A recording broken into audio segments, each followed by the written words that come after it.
கொண்டிருக்கிறது. ஒரு தனி மனிதன் தள்ளாடும் போது ஒரு குடும்பம் தள்ளாடுகிறது. ஒரு குடும்பம் தள்ளாடும் போது ஒரு சமூகம் தள்ளாடுகிறது. ஒரு சமூகம் தள்ளாடும் போது ஒரு நாடே தள்ளாடுகிறது.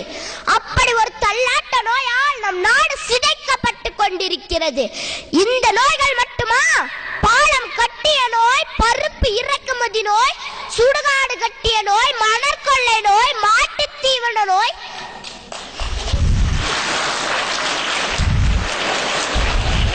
வங்கிக் கடன் நோய், சிமெண்ட் இறக்குமதி நோய், நிலக்கரி நோய், கற்குன்றுகள் களவாடிய நோய், ஸ்பெக்ட்ரா நோய் என பட்டியல் போட்டால் பக்கவாதமே வந்துவிடும்.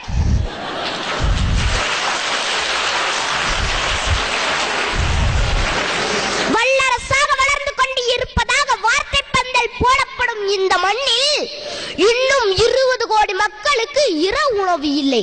உலக மக்கள் தொகையில் கல்வி அறிவாற்றோரில் 25% இந்திய மக்களே. நாடு முழுவதிலும் சுமார் 230 நகரங்களில் மட்டுமே கழிவுநீர் கால்வாய்கள் உள்ளன. மும்பையில் 40% அடிப்படை வசதியற்ற சேரிகள். டெல்லியில் 35% மக்கள் திறந்த வெளியில் வாழ்கிறார்கள். இன்னமும் 5 லட்சம் பேர் தலையில் மானம் சுமக்கிறார்கள்.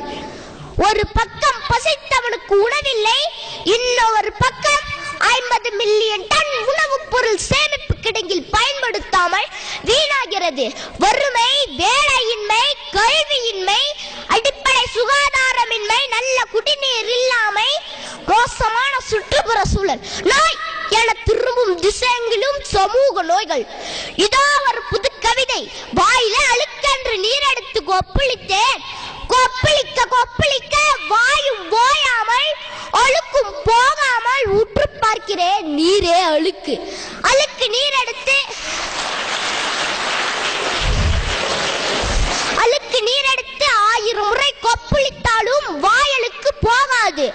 500 ரூபாய் நோட்டுக்காகவும் 200 மில்லி சாராயத்துக்காகவும் ஒரு பிரியாணி பொட்டலத்துக்காகவும் சாதிக்காரன் என்ற அபிமானத்துக்காகவும் வாக்களித்து தேர்ந்தெடுத்தால் நமது எந்த நோயும் ஒரு நாளும் தீராது.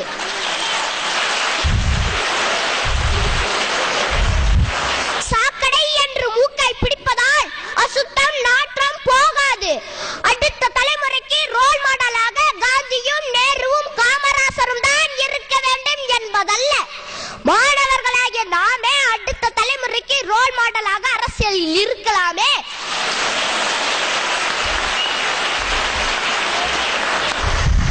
நாம் அரசியலில் இருந்தால் அரசியலுக்கே மருத்துவம் பார்க்கலாம்.